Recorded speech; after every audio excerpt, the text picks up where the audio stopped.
Don't pretend you're sorry.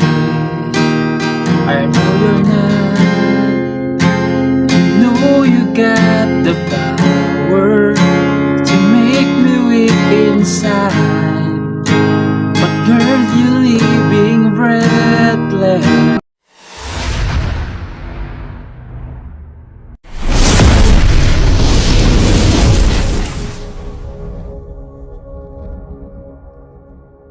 Hello mga ka-idol! So ngayon meron na naman akong ituturo sa inyong napakagandang kanta.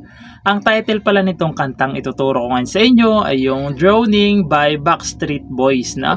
So napakaganda ng kanta na ito mga ka-idol. So itong ituturo natin ay yung version niya is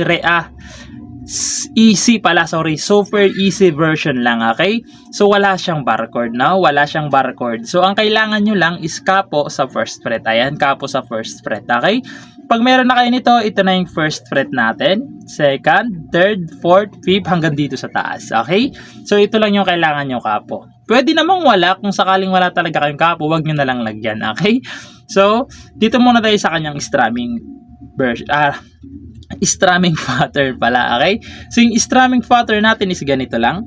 Down, down, up, up, down, down. Okay? Ulitin ko. Down, down, up, up, down, down.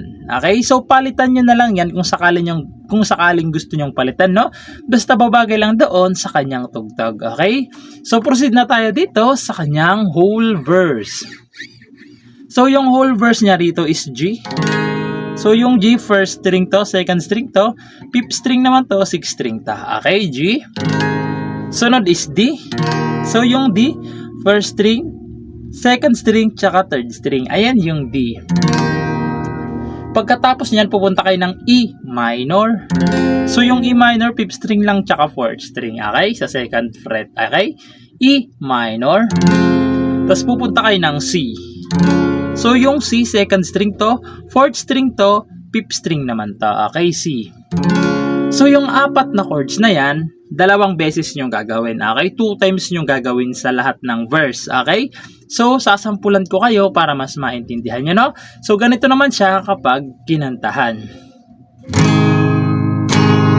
Don't pretend you're sorry.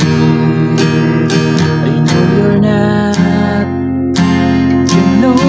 Got the power to make me weak inside. But girl, you're leaving breathless. But it's okay, 'cause you are my survival.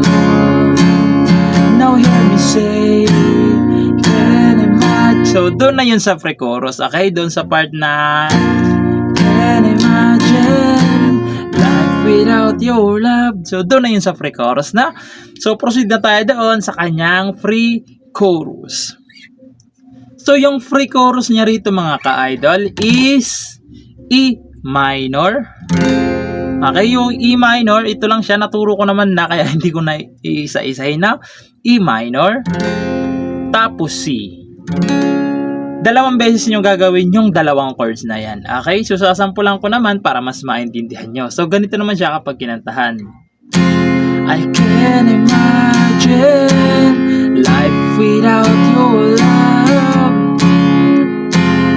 Even forever don't seem like long enough. Tapos, papasok yung verse. Yung chorus pala. Sorry, yung chorus. 'Cause every time I breathe, I take you in. Papasok yung chorus. Okay? So, proceed naman tayo doon sa kanyang chorus. So, yung chorus niya naman dito mga ka-idol is G, D, E minor, tapos C.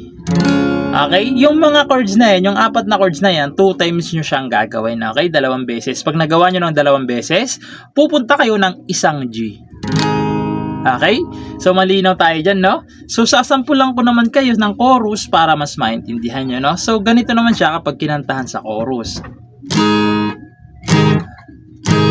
'Cause every time I feel I take you in, and my heart beats again. can't help it.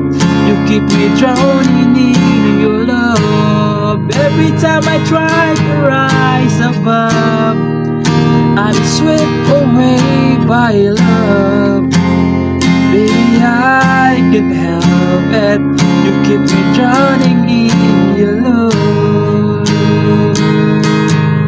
Tapos babalik na naman kayo doon sa kanyang verse. So yung sinabi kong verse kanina is same lang yan, okay? Paulit-ulit lang siya, tapos babalik na naman kayo ng chorus hanggang sa matapos na yung kanta, no? So ayun lang, sana nagustuhan yung tutorial natin ngayon, and bye-bye!